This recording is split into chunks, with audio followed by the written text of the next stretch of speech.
감사합니다. 오늘 저희들 그 말씀은 신명기입니다. 신명기 8장 12절부터 18절에 있는 말씀입니다. 제가 읽겠습니다. 내가 먹어서 배부르고 아름다운 집을 짓고 거주하게 되며 또 내 소와 양이 번성하며 내 은금이 증식되며 내 소유가 다 풍부하게 될 때에 내 마음이 교만하여 내 하나님 여호와를 잊어버릴까 염려하노라. 여호와는 너를 애굽 땅 종되었던 집에서 이끌어내시고 너를 인도하여 그 광대하고 위험한 강야 곧 불뱀과 전갈이 있고 물이 없는 간조한 땅을 지나게 하셨으며 또 너를 위하여 단단한 반석에서 물을 내셨으며 내 조상들도 알지 못하던 만나를 광야에서 내게 먹이셨나니 이는 다 너를 낮추시며 너를 시험하사 마침내 내게 복을 주려 하심이었느니라. 그러나 내가 마음에 이르기를 내 능력과 내 손의 힘으로 내가 이 재물을 얻었다 말할 것이라. 내 하나님 여호와를 기억하라. 그가 내게 재물 얻을 능력을 주셨습니다. 이같이 하심은 내 조상들에게 맹세하신 언약을 오늘날 같이 이루려 하심이니라. 아멘. 이솝 우화에 나오는 이야기입니다. 연못가에 개구리가 살고 있어요. 하늘을 보니 학이 날아갑니다. 그 우아한 자태를 보고 넋이 나갔어요. 나도 하늘을 날르면 얼마나 좋을까, 죽어도 여한이 없겠다 생각합니다. 학이 땅으로 내려오네요. 개구리가 깜짝깜짝 뛰어서 학에게 다가 제안을 합니다. 저도 하늘을 날게 하고 싶습니다. 좀 저를 날게 해 주십시오. 학이 곤란해해요. 그러자 개구리가 제안을 합니다. 여기 막대기가 하나 있는데 제가 막대기 한쪽 끝을 물을 테니 당신은 다른 한쪽을 물으십시오. 그리고 하늘을 날면 됩니다. 생각해 보니까 괜찮은 제안이에요. 그래서 학이 이제 그 제안을 받아들입니다. 그래서 막대기 한 끝을 개구리가 물고 또 한 끝을 학이 물었어요. 그리고 준비가 됐습니다. 그리고 학이 하늘을 날아가니까 우와, 개구리가 하늘을 날아가는 거예요. 올라갑니다. 한참 보니까 밑에 자기가 살던 연못이 보여. 더 높이 올라가니까 아주 넓은 땅들이 보입니다. 그리고 더 높이 올라가니까 저 끝에 산들도 보이는 거야. 이야, 내가 하늘을 날다니 신이 났습니다. 한번 연못가에 있는 친구 개구들이 난리가 났어요. 아니, 개구리가 하늘을 날다니 어떻게 저런 일이 있을 수 있을까? 그 옆에 있는 친구가 말합니다. 당신은 우리 개구리의 영웅입니다. 근데 그 옆에 있던 친구가 이렇게 물었잖아요. 어떻게 그런 생각을 했느냐? 그게 누구의 아이디어냐? 그러니까요, 개구리가 신이 나가지고 딱 입을 딱 벌리면서 내 아이디어지! 라고 말하는 순간 막대기에서 놓쳐갖고 공중에서 슉 떨어져서 땅바닥에 펄쩍 떨어져 죽었답니다. 이솝 우화에 나오는 한 토막 이야기입니다. 우리는 이 이야기 읽으면 생각해요. 아니, 이 개구리가 참 어리석구나. 나는 이렇게 어리석게 살지 말아야지.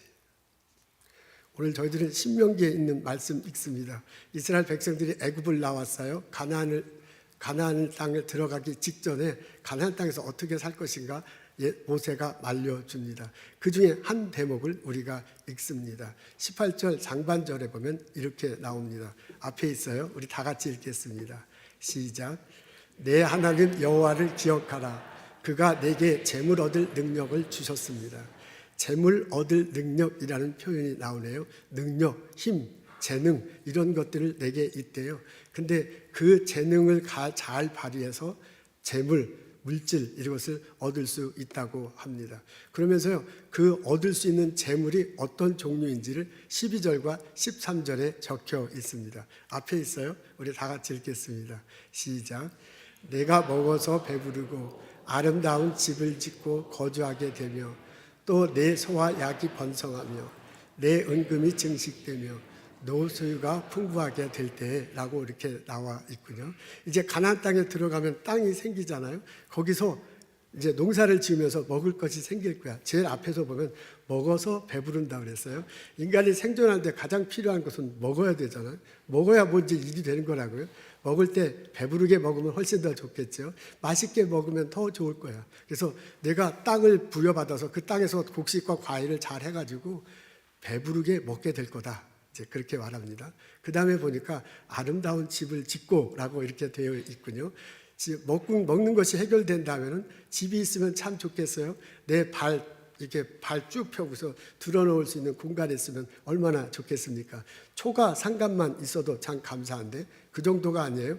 집을 짓는데 근데 그 지은 집이 아름답대. 이렇게 말한 것을 봐서는 집이 좀 굉장히 크고 멋있게 될 것 같아요. 그런 일이 벌어진다고 합니다. 그 다음에 보니까 내 소와 양이 번성하다 그랬습니다. 소, 양은 동물이죠. 우리가 그것을 길러서 우유를 짜서 먹습니다. 그리고 그 동물 가죽하고 털 가지고 옷을 만들 수도 있지요. 그리고 그걸 잡아서 고기로 먹을 수 있습니다. 그러니까 소, 양이 많으면 많을수록 우리 생활이 훨씬 윤택해지는 거예요. 그것을 내가 소비할 뿐만 아니라 그것을 장에 갖다가 팔을 수가 있죠. 그럼 다른 사람이 누군가 사가지고 나한테 돈을 지불하는 건데 그때는 이제 돈이 없었으니까 그때가 화폐가 잘 많지 않았으니까 은이나 금으로 지불했을 거예요. 내가 소, 양 잡아가지고 팔면 은금을 나한테 줬을 거라고요. 그러니까 그 다음에 뭐라고 하면 내 은금이 증식되며 그러니까 내가 비즈니스를 해가지고 이게 비즈니스에서 이게 점점 이게 돈이 많이 들어오는 거예요. 그 정도가 아니죠. 나중에 보니까 은금이 증식됐다 그러니까 이게 벌려들인 것이 점점 쌓여져서 많아지는 거죠. 요즘 식으로 하면 투자해가지고 그냥 근로소득이 아니라 근로소득뿐만 아니라 투자소득이 이제 막 두르는 이런 상황으로 묘사되고 있습니다. 그리고 마지막에는 내 소유가 풍부하게 될 거다. 여러분 느껴지십니까? 12절과 13절인데요. 12절 끝에는 땅도 없고 먹을 것도 없는 사람이 땅을 갖게 되고요. 그 다음에 그것 때문에 먹을 게 생기고요. 그리고 그걸로 인해서 집을 사고요. 그 다음에 이제 소와 양이 많아지니까 내 비즈니스가 잘 되는 거예요. 내 일터에서 내가 아주 승승장구하는 거예요. 그렇게 되면서 은금이 막 늘어지니까 재산이 많이 나르는 그런 모습이 떠오릅니다. 우리가 마치 처음 미국에 이민해 왔을 때고 지금 우리가 살아가는 그 모습이 연상됩니다. 그렇게 얘기하면서요. 이런 일들이 너한테 벌어지게 될 텐데 그런 일이 벌어질 수 있었던 이유는 그가 내게 주셨습니다 라고 그렇게 말합니다. 너 안에 능력이 있는데 그 능력을 잘 말해서 지금 말하는 재물을 얻은 거거든요. 그렇게 얻었는데 그런 능력을 누가 줬냐면 그가 내게 주신 거다라고 말합니다. 여기서 그런 여호와 하나님이죠. 내는 1차적으로 이스라엘 무리들이고요. 2차적으로는 오늘을 사는 우리를 말합니다. 바로 나를 얘기하는 거예요. 내가 나에게 이런 많은 것들을 가질 수 있는데 그것을 내게 주신 것이다 라고 그렇게 말합니다. 하나님께서 내게 능력을 주셨네요. 그래서 능력을 잘 발휘해가지고 그렇게 먹고 살 수 있고요. 집이 있고요. 비즈니스가 잘 되고요. 연구소가 잘 되고 학교에서 잘 가르치고 이런 좋은 일들이 벌어지는 거예요. 그리고 이제 재산이 점점 늘어나고 풍부하게 사는데 그 능력을 누가 주신지 아느냐? 하나님께서 주신 것이다 라고 모세가 이스라엘 무리들에게 알려주네요. 그 말씀을 통해서 오늘 우리들에게도 알려줍니다. 하나님께서 능력을 나한테 주셨다고 합니다. 생각해 보면 내가 가진 모든 것들은 하나님께서 주신 것입니다. 신앙 안에서 보면 하나님은 우리 인간들에게 모든 것들을 다 주셨습니다. 창세기 1장과 2장에 보면 그런 내용이 나옵니다. 태초에 하나님께서 이 세계를 창조하셨네요. 하늘을 만드시고 땅을 만드시고 바다를 만드셨습니다. 하늘의 달과 별들을 만드셨어요. 그리고 땅에 동물과 식물들을 만들고 바다에 물고기를 만드셨습니다. 하나님께서 태초에 인간을 만드셨습니다. 흙으로 사람을 빚고 그리고 생기를 불어 넣으셨습니다. 하나님께서 그 인간에게 태어나자마자 가장 먼저 한 게 복 주시는 거야. 인간은 낳자마자 그냥 하나님으로부터 복을 받았어요. 복을 달라고 구하지도 않았는데 그냥 하나님께서 주셨어요. 은혜와 사랑으로 주신 거야. 그러니까 그 복이 우리들 삶에 나타나게 마련입니다. 그렇게 복을 주시면서 하나님께서 인간에게 부탁을 하잖아요. 첫 번째 부탁은 생육하고 번성하라고 합니다. 생존에 관한 것입니다. 한 남자와 한 여자가 결혼을 해서 자녀를 낳고 가족을 이루면서 살아가는 거예요. 생존에 관한 것을 하나님께서 부탁하십니다. 그러고 난 다음에 두 번째 부탁은 정복하고 다스리라라고 그렇게 말합니다. 이것은 일에 관한 것입니다. 정복하고 다스리라고 말하고 난 다음에 뒤편에 보면 너 이 땅 위에 식물들이 있을 텐데 그 식물에서 나는 식물을 길러서 먹고 나무의 열매를 먹으라라고 그렇게 하나님께서 아담을 통해서 말을 해 주십니다. 여러분, 나무의 열매를 맺으려면 열매를 먹으려면 따서 먹어야 되죠. 그다음에 식물을 먹으려면 식물을 길러서 먹어야 돼. 그러니까 식물을 길르는 거, 나무 열매를 따는 거, 그걸 다른 별로 하면 일하는 거잖아요. 그러니까 너 일해서 먹고 살아라, 이제 그 말이에요. 이게 생업에 관한 겁니다. 하나님께서 인간에게 두 가지를 부탁해. 생존하라, 자녀를 낳고 이렇게 살아가는 거죠. 생업, 하나님께서 내게 일자리를 주고요, 그 일자리를 더불어서 살아가도록 그렇게 부탁하십니다. 그리고 그런 부탁을 하시고 그 일을 할 수 있는 능력을 주셨습니다. 창세기 2장 뒷부분에 보면 이런 말이 나옵니다. 하나님께서 생물을 만드시고요, 아담에게 데리고 왔어요. 그리고 아담이 뭐라고 부르는지를 봅니다. 그리고 아담이 부르는 대로 그 생물의 이름을 짓도록 하십니다. 여러분, 이게 무슨 뜻이냐면 여러 생물들이 생기는데 아담을 만나기 전에 생물은 아무런 의미가 없어요. 아담을 만나서 아담을 이름을 불러주니까, 그게 아담을 일러 주려니까 그 생물은 그것 때문에 존재감이 드러나는 거예요. 이름이 생겼으니까. 그리고 그 아담으로 하여금 생물과 함께 정복하고 다스리라고 그랬잖아요. 말이 센데 그걸 우리식으로 풀어서 하면 아담이 그 생물과 관계를 맺고 같이 활동하는 거거든요. 같이 일을 하는 거거든요. 그럼을 통해서 그 생물이 존재 가치가 점점점 많아지는 거야. 여러분, 창세기 1장과 2장을 보면 1장에 일하라고 그랬거든요. 일을 함으로 통해서 내 존재감이 형성되고 내 존재 가치가 높아지는 거야. 이 생물에 대해서 이름을 붙여줌을 통해서요, 이 생물도 나를 만나서요 존재감이 생기고, 그리고 존재 가치가 점점 많아지는 거야. 여러분, 놀랍지 않습니까? 이게 하나님께서 우리에게 부탁하신 거예요. 나를 생존하게 하고 생업하라, 일을 하게 하면서 내 주변에 여러 사람들 중에 생물을 넣었어요. 그리고 그 사람들과 관계를 맺으면서 그 사람도 존재감을 나타내고 그 사람들도 사는 의미를 찾게 하고요, 그렇게 같이 더불어 살아가면서 나의 존재감도 성장되고 나도 이렇게 가치가 높아지는 거예요. 이렇게 함으로써 하나님이 만든 세계가 운행되도록 만들어서, 이렇게 하나님이 부탁하신 대로 이렇게 세계가 형성되는 것이, 그게 바로 복되게 사는 거야. 그렇게 사람이 다른 생물들과 다른 사람들과 이렇게 복되게 사는 모습을 보고 하나님께서 보기에 참 좋았다라고 그렇게 얘기하고, 야, 보기에 참 좋구나. 그렇게 될 때 인간에게는 충만함이 느낍니다. 여러분, 하나님이 그 부탁할 때 다섯 단어예요. 첫 번째는 생육하고 번성하라, 2단어잖아요. 정복하고 다스리라, 2단어예요. 그리고 가운데 뭐가 나면 충만하다는 단어가 표현돼요. 그러니까 생존에 하고요, 생업을 하게 되고 하나님 뜻대로 그런 일이 벌면 충만함이 생기는 거야. 내가 가족들과 행복하게 살아가고 내게 주어진 일터에서 열심히 살아갈 때, 그래서 나를 중심으로 해서 저 사람도 의미 있고 저 사람도 존재감이 나타나고 나도 존재감이 나타나고, 저 사람도 의미 있게 살고 내가 의미 있게 살아. 그래서 하나님 보시기에 좋은 세상을 이렇게 자꾸 이렇게 만들어 나가면, 그때 나한테는 하나님 말씀대로 살았기 때문에 느끼는 감격함이 있어요. 그걸 충만하다고 표현하는 거야. 제대로 돼 있어, 올바루가. 그래서 충만하게 될 것이라는 것이 바로 그런 뜻입니다. 여러분, 창세기 1장과 2장에는 그런 하나님의 큰 그림이 있어요. 하나님은 인간을 만드시고요, 그 인간을 주심으로 이 세계가 하나님의 뜻 안에서 하나님 보시기에 참 좋도록 그 사람들이 충만함을 느끼도록 살아가기를 원하고 계십니다. 여러분, 이런 바람은, 이런 것은 내가 이 땅에 태어날 때 나에게 그대로 반영될 수 있습니다. 나에게 그대로 적용될 수 있습니다. 내가 이 땅에 태어날 때 하나님은 태어난 엄마 앞에서 나올 때부터 나에게 복을 내려주셨어요. 내가 복을 받은 존재임에도 불구하고 철이 없어가지고 복 받은 존재인지 몰라. 그리고 내가 살아가고 있는 모든 것이 다 하나님께서 복 주셨기 때문인데도 그걸 모르는 거예요. 하나님께서 복을 먼저 주셨습니다. 그리고 하나님께서 내게 생존에 관한 그런 부탁을 하시고요, 하나님께서 생업에 관한 부탁을 하셨어요. 그래서 내게 능력을 주시고 재능을 주고 열정을 줘서 지금의 일을 하는 겁니다. 이걸 할 뿐만 아니라 그런 일을 할 수 있는 능력을 하나님께서 내게 부어줬어요. 내게 다가오는 사람에게 이름을 붙인다. 그 말은 뭐냐면, 나와 그 사람의 관계를 맺고 그 사람이 내 앞에서 존재감이 형성돼. 그리고 나와 함께 일을 하고 생활함으로써 해서 그 사람의 존재 가치가 점점 높아져. 그게 나한테도 똑같이 일이 벌어지는 거예요.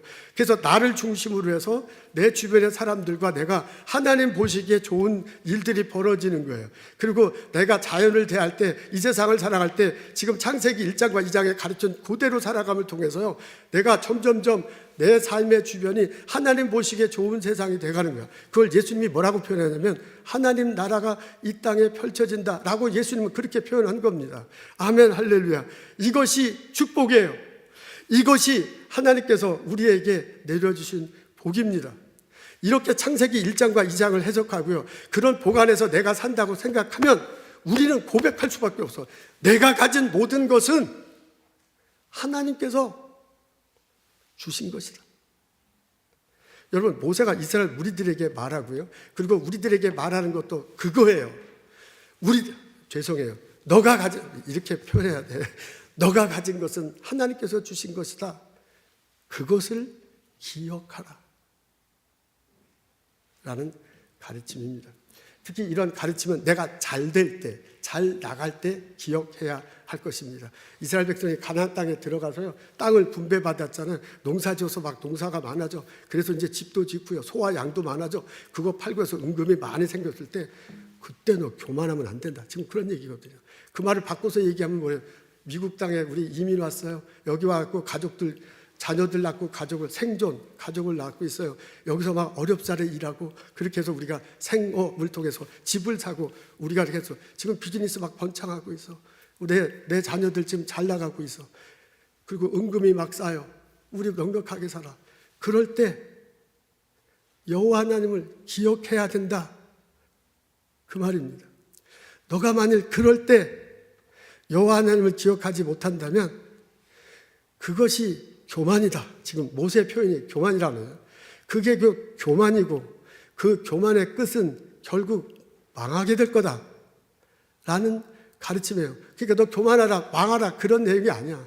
이 모세가 염려하고 이스라엘 무리들에게 말하는 것은, 그래서 우리가 이 말씀을 듣고 우리들이 받아들인 것은, 그래서 우리 보고 교만하는 얘기가 아니라 그렇게 하지 말고 여호와 하나님을 기억하고 살거라 라는 부탁을 우리에게 하는 것입니다.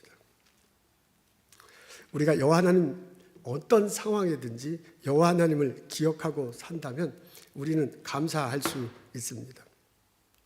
왜냐하면 내게 주신 모든 것, 생존, 내가 태어난 것부터, 생업, 내가 일을 하는 것부터, 내게 내 별을 중에서 좋은 일이 이렇게 막 벌어지는, 인간적으로 볼 땐 좋은 일이죠. 하나님을 볼 때는 보기에 좋은 일이고, 예수님 표현을 하면은 이 땅에 이제 하나님 나라가 세워지는 건데, 그런 일이 벌어지게 된다고 생각하는 건 하나님께서 내게 주셨기 때문이거든요.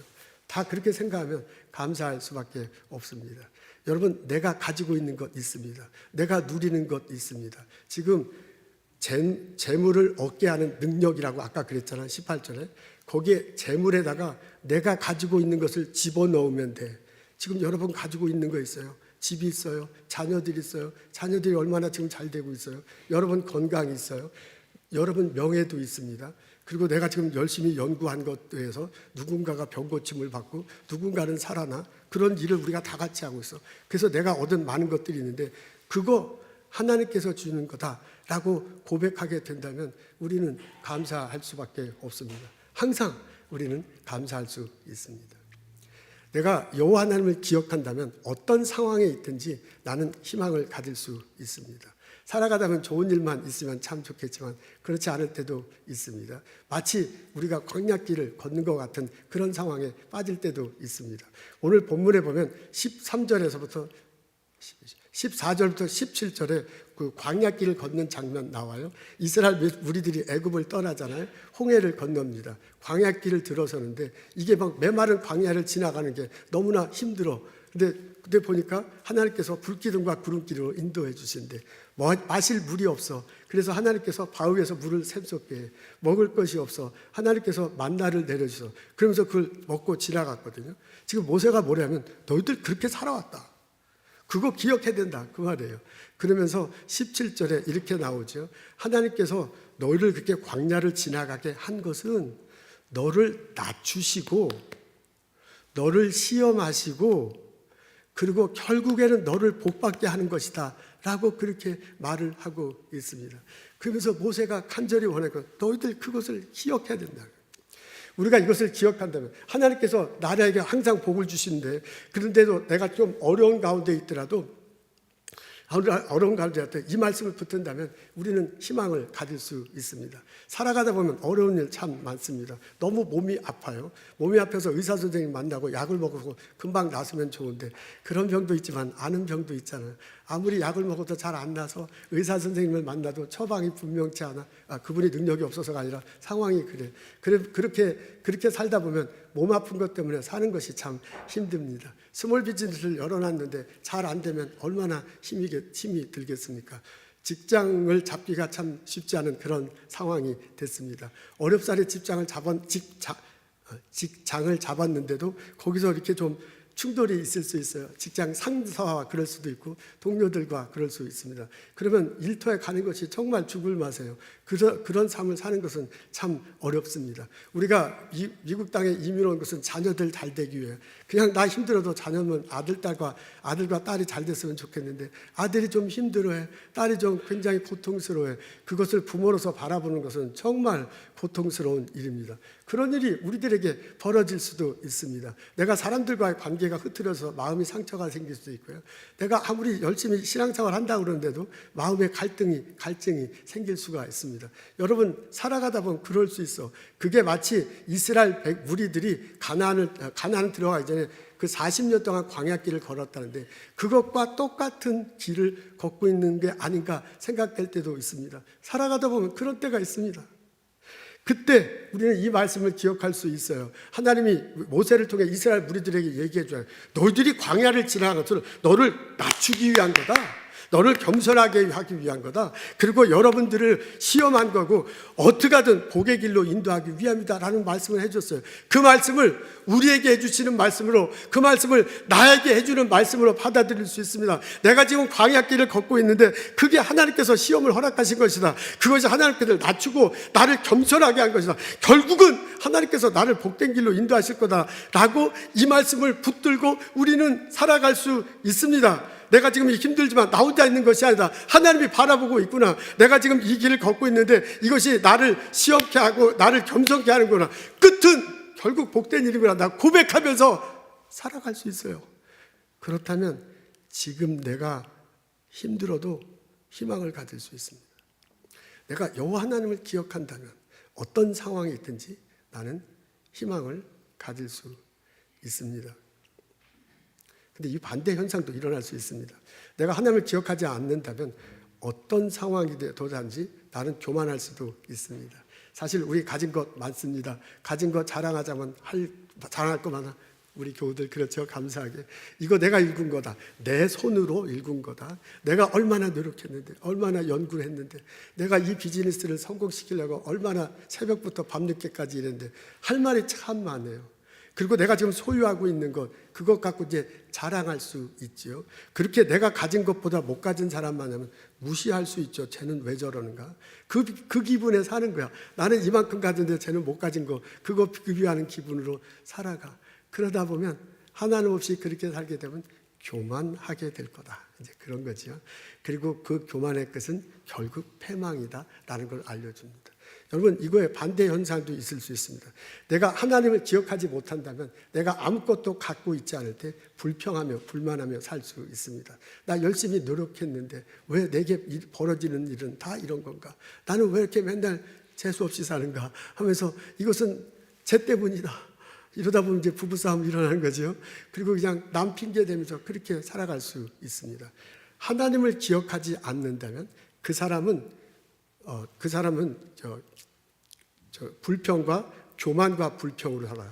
여러분, 이 인생을 살아가는 두 가지 태도가 이 본문 말씀에 깔려 있습니다. 하나는 하나님을 기억하고 사는 거예요. 그 사람은 감사하고 희망을 가지고 살아가. 근데 그 사람도 인간이기 때문에 때때로 어려워지면 불평하기도 하죠. 때때로 잘 되면 교만하기도 하죠. 그거 하나도 없는 사람이 어디 있어요? 다 있어. 근데 계속해서 신앙생활하고 나를 예수님 말씀대로 따라가다 보면 요거는 이제 조금 줄어드는 거죠. 교만과 불평은 조금 줄어지고 이제 요쪽이 많아지는 거야. 다 하나님께서 계시다라고 보면 그것 때문에 감사하며 희망을 가지며 살아갈 수 있습니다. 근데 또 한 사이클은 뭐냐면요. 이게 하나님 없이 하나님을 기억하지 못하고 사는 거거든요. 그러니까 잘 가지면 교만하고요, 없으면 불평하고 살아가는 거예요. 근데 이 사람도 인간이기 때문에 항상 교만하고 항상 불편하지는 않죠. 인간이기 때문에 감사할 줄도 알고, 인간이기 때문에 혹은 희망을 갖기도 해요. 다 사람이 그런 거잖아요. 근데 이게 점점점 세지니까 이것이 점점점 약해져. 그래서 양극화로 분명하게 얘기하면 하나님을 기억하는 사람은 감사하며 희망을 가지고 살아요. 하나님을 기억하지 않는 사람은 교만하며 불평하며 살 수 있습니다. 여러분 어떻습니까? 여러분 이 두 가지 삶 중에 어떤 삶을 살아가고 싶습니까? 모세가 우리들에게 권면합니다. 여호와 하나님을 기억하라. 내가 가진 것은 모두가 다 하나님께서 주신 것임을 기억하라. 내가 그것을 기억하고 산다면 감사하며 희망을 가지며 살아갈 수 있을 것입니다. 이런 은혜가 우리들 모두에게 있기를 주님의 이름으로 소원합니다. 유동부 씨를 소개하고 싶습니다. 이분은 빵을 만드시는 분이군요. 전라남도 벌교에서 태어났습니다. 세 형제의 둘째라고 하는데 아버지가 가정폭력이 심했네요. 매일 엄마와 아들을 때리는 재미로 삽니다. 아버지한테 맞는 게 너무 싫어갖고 중학교 2학년 때 가출을 해요. 서울로 올라갔습니다. 그리고 철공소에서 일을 합니다. 근데 아는 형님이 너 빵을 만들어 보지 않을래? 하면서 제안을 해서 알려준 것이 춘천에 있는 만나당이라는 빵집이에요. 그래서 철공소에서 일하는 것보다 빵집에 일하는 것이 더 좋겠다 싶어서 빵집으로 갑니다. 갔더니 빵 만드는 법은 안 가르쳐주고 완전히 허드렛 일만, 어려운 일만 시키는 거야. 전라남도에서 태어났는데 춘천에 아는 사람이 아무도 없어요. 그리고 맨날 허드렛 일 힘들만 하니까 너무너무 사는 게 외로워요. 그래서 일 끝나고 난 다음에 춘천 시내를 배회하곤 그랬답니다. 근데 어느 날 이게 막 그날따라 이렇게 걸어가는데 이게 그 밤에 빛이 이렇게 안에 좀 빛이 밝고 깔깔대는 웃음소리가 들려서 그 건물 안으로 그냥 들어갔대요. 들어갔더니 한 청년이 자기를 이제 만나주는 거예요. 그래서 소개해 주는데 나중에 보니까 거기가 교회야. 그러니까 한 번도 교회를 가본 적이 없대요. 그냥 거기서 깔깔대는 웃는 소리가 나고 빛이 있어서 그냥 이 전깃불이 밝아서 그냥 들어간 것 뿐이에요. 그때 이제 청년이 반갑게 맞으니까 그 청년하고 같이 다른 청년들하고 이제 지내게 됩니다. 그러니까 청년부에 들어간 거야. 그러니까 거기서 같이 지내는 게 너무너무 재밌어요. 그러니까 교회가 뭔지 예배가 뭔지도 전혀 모르다가 그 청년들하고 지내는 게 재밌어가지고 예배도 보고 성경 공부도 참석합니다. 그렇게 몇 년이 지나고 난 다음에 믿음이 생겼어요. 성령 충만하게 됩니다. 제자 훈련을 많이 받았군요. 그래서 예수님 믿고 예수님과 함께 살기로 결심합니다. 그 무렵에 어머니가 서울로 올라와서 하도 매 맞고 지내다가 도망 나와서 어머니도. 어머니가 서울로 왔으니 어떻게. 그래서 아들이 이제 서울로 와서 어머니하고 같이 삽니다. 직장을 구해야 되는데 할 수 있는 게 빵 굽는 일만 있으니까 빵집을 갔는데 직장은 쉽게 잡을 수 있어. 근데 거기도 똑같아. 허드렛 일만 시키고 어려운 일 시키고 정작 빵 굽는 것은 안 가르쳐줘요. 그래서 어깨 너머로 어떻게 빵 굽는 건가를 배웠대요. 이제 배운 것도 아니라 가르쳐준 자기 혼자 터득한 거죠. 그렇게 빵집을 몇 개 운영하는데 드디어 자기가 빵집을 하나 소유하게 됐습니다. 너무나 행복해갖고 드디어 나도 빵집을 열었다. 그래서 새벽부터 밤늦게까지 막 열심히 일하고 빵을 내놨는데 하나도 안 팔려. 빵이 너무 맛이 없는 거야. 그래서 생각해보면 어떻게 빵을 만드는지 제대로 배운 적이 없어요. 그러니까 빵집을 열어봤자 그냥 망합니다. 그래서 빵집 말고 다른 걸 해봐야 되겠다. 슈퍼마켓, 우유 배달원, 카페 이런 것을 계속 했는데 하는 족족 망해. 7개 사업을 다 하는데 싸그리 망하고 완전히 그냥 집안이 그 빚이 휘날리고 아내는 이제 도망을 갔습니다. 2014년 3월 달에 이제 마지막 7번째 그 하던 비즈니스 하는 게 폭삭 망했는데 소중에 36,000원이 있었대요. 갈 데가 없는 거야. 집도 다 거덜나고. 그래서 춘천에 있는 교회로 다시 가요. 교회 한 구석에 방이 있었는가 봐. 거기서 이제 가서 혼자 살게 됩니다. 아들이 해병대에 갔는데 덩치가 아주 굉장히 크거든요. 몇 개월 후에 의가사제대 병이 생겼다고 퇴출 맞아서 왔어요. 흉선암 여기에 암이 생겼대요. 그 덩치가 아주 큰 산채만한 아들이 암 걸렸다고 그냥 온 거예요. 그래서 아들하고 둘이 교회 구석방에서 사는데 그 신세가 얼마나 처량해. 나 예수 열심히 잘 믿는데 왜 나는 이렇게 참 엑스엑스 같은 인생인가. 도대체 뭐하고 살아야 되는가. 이게 교회에서 주는 밥 먹고 이렇게 지내는 것입니다. 근데 그 교우들이 아주 분위기가 참 좋은 모양이에요. 우리 시기에 하면 속회 같은 것들이 있는데 그 속회 사람이 계속 관심을 가지고 먹을 거 주고 기도해줘요. 그리고 어느 날 한 사람이 내 가게가 있는데 그 가게에 와서 빵을 만들어 보라 그래요. 춘천 교대 앞에 카페가 있는데 그 카페에서 빵을 만들어서 팔라고 그래요. 그래서 가보니까 아주 조그매, 진짜 책상 몇 개 있고요. 그 조그만 카페에 부엌도 작으니까 진짜 작은 부엌이에요. 거기서 빵을 만들어 팔래. 근데 이제 할 일이 없으니까 할 수 없이 거기서 빵을 만들어서 팔았는데 전혀 안 팔려요. 빵이 맛이 없는, 빵 자체가 맛이 없는 거야. 그런 상황인데 아들이 이제 방사선 치료를 받는데요. 그 방사선 후유증으로 면역력이 떨어지고 먹지를 이렇게 막 긁는데요. 먹지를 못하고 먹으면 막 토해낸대요. 그리고 어쩌다 조금 먹으면 그리워서 막 긁으면서 밤잠을 못 자. 그래서 아버지로서 내가 쫄딱 망했지만 아들이 저렇게 먹지를 못하고 긁는데 어떻게 하면 좋을까? 아들이 먹을 게 뭐 있나? 내가 할 수 있는 건 빵인데 아들이 건강하게 먹을 수 있는 빵이 뭐 있을까? 그걸 고민해요. 그러다가 생각한 게 치아바타라는 빵이에요. 여러분 아는지 모르겠는데 저는 처음 들어봤는데 그 프랑스에는 바게트가 있다면 이태리에는 치아바타라는 빵이 있대요. 저게 치아바타 빵이랍니다. 근데 저 빵은 밀가루와 효소하고 물과 소금으로만 만든대요. 그러니까 설탕, 또 뭐야? 설탕, 우유, 계란, 버터 이런 걸 하나도 안 넣은 거예요. 그러면 얘기만 들어도 맛이 없게 생겼어요. 근데 저걸로만 빵을, 이태리 사람들은 저걸로만 빵을 만든다니까. 아무리 빵을 맛있게 해도 만들어도 퍼석퍼석하고 영 맛이 없는 거야. 아들을 주니까 맛없다고 안 먹어요.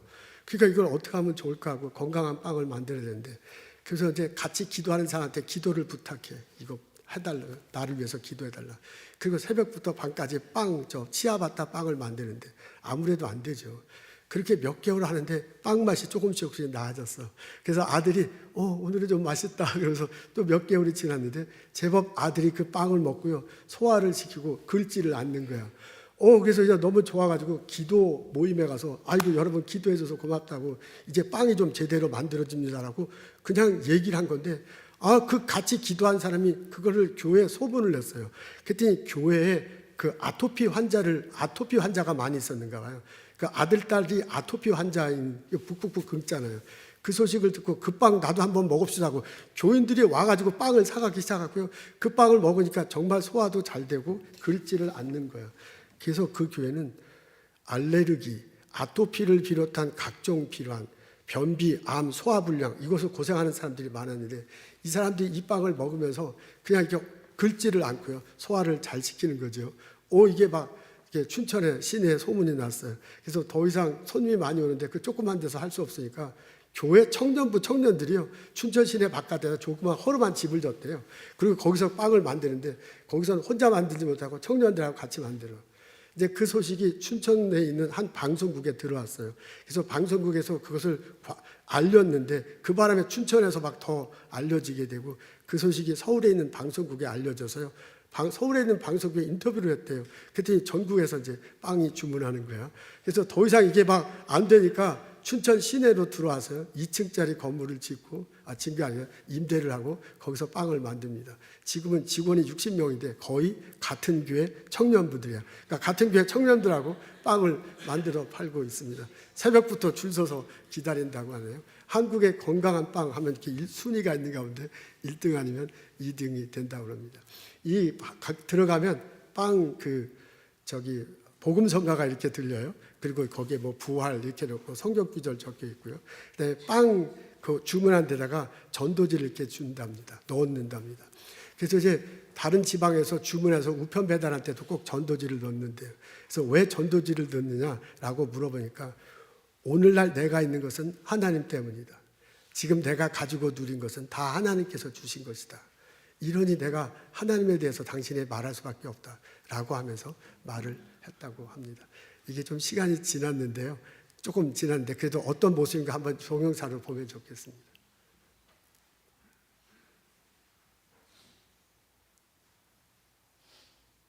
모든 것을 의논하고 같이 나누고 이렇게 움직이면서 놀랍게 하나님의 인도를 받게 되면서 여기까지 인도를 받은 것 같습니다. 여기부터 즐거운 일터에서 하루를 시작하는 유동부 대표. 매일같이 빵을 만들지만 늘 설렌다는데 이곳에서 함께 일하는 직원들의 표정에도 기쁨이 넘친다. 내가 동번호를 기쁘게 해주고 싶다. 그 얘기를 해주셨거든요. 그 말씀이 저한테 계속 울리면서 이제 제가 이 회사를 이제 공동체에서 이렇게 마련해 주시고 운영할 수 있도록 저에게 이제 이 회사를 하나님께서 주셨잖아요. 그러면서 이 회사 사원이 자연스럽게 기쁘게 해주고 싶다. 이게 제 마음속에서 이제 계속 울리니까. 주님의 사랑으로 하나 된 빵집 공동체. 가족과 다름없이 지내는 유동부 사장과 30명이 넘는 직원들은 일터에서 늘 감사가 넘치고 일하는 즐거움이 배가 됐다. 직장이 아니라 진짜 교회의 연장선이기 때문이라서 그런지 진짜 출근하고 싶은 거, 진짜 퇴근하기 싫은 그런 직장인 거죠. 아무래도 빵집이다 보니까 다른 직장에 비해서는 이제 더 일찍 출근하기도 하고 그리고 늦게 퇴근하기도 하지만 이제 함께하는 시간이 너무 행복하고 즐겁다 보니까 이게 너무 같이 일을 할 수 있어서 좋아요. 네. 하나님의 잔치에 참여해 이웃이 행복해지고 일터가 행복해지는 놀라운 축복을 경험한 유동부 대표. 하루하루 믿을 수 없는 감사가 끊이질 않는다는데 이 빵을 만드는 이 터전에서 기쁘고 또 서로 배려하는 그런 모습, 그리고 우리 속에서 하나님께서 부어주시는 그 기쁨과 평강이 있지 않습니까?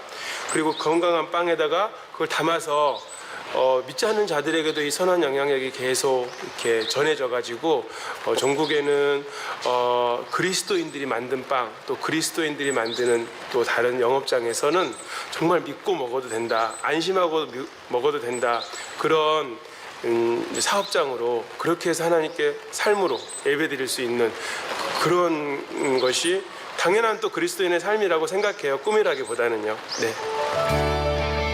우리를 누룩이라 하신 예수님의 말씀처럼 부활하신 주님의 사랑으로 세상을 변화시키는 거룩한 일터가 되길 기도한다. 네, 거기까지 보시죠. 됐습니다. 예, 감사합니다. 오늘 모세를 통해서 이스라엘 무리들에게 해주신 하나님 말씀 들었습니다. 여호와를 기억하라. 우리가 여호와를 기억하고 산다면 어떤 상황이든지 감사할 수 있습니다. 여호와를 기억하고 산다면 어떤 상황이든지 희망을 가질 수 있습니다. 감사와 희망을 갖고 살아가는 나와 여러분 되시기를 주님의 이름으로 축원합니다. 기도하겠습니다. 하나님, 예수님 이 땅에 보내주셔서 감사합니다. 예수님 믿고 여호와를 기억하며 살아가게 해주셔서 감사합니다. 내가 미국에 이민 와서 지금 얻고 누리는 모든 것 다 하나님께서 주신 것임을 기억합니다. 감사하며 살아갈 수 있도록 도와주시옵소서. 때로 어려운 일이더라도 희망을 가지며 살아갈 수 있도록 지켜주옵소서. 예수님 감사합니다. 예수님 이름으로 기도합니다. 아멘.